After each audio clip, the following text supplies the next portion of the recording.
काय करायचं कारण आहे ना, तुमचं धोरण अजून निश्चित नाही तुम्ही म्हणताय, मग काय तरी कारवाई करताय गरीब लोकांच्यावरती. तुम्हाला जे करायचं आहे, जे बेकायदेशीर आहे, सरकारच्या जागा ताब्यात घेतलेल्या आहेत, महानगरपालिकेच्या जागेमध्ये अतिक्रमण केलंय, तिथं मोठी मोठी बिल्डिंग असते, तर कारण आम्ही तुमच्या पाठीमागे उभा राहतो. छोट्या लोकांना कशाला तुम्ही त्रास देताय गरीब लोकांना? आणि पावसाळ्याचे दिवस आहेत, सणासुदीचे दिवस आहेत.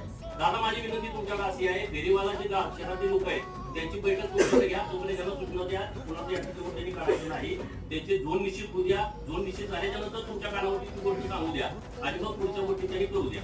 याच्या बद्दलच्या सूचना त्यांना क्लिअर कट तुम्ही द्या. एक जो माणुसकीच्या विमुक्तीचा विषय आलाय पावसाळा आणि सण.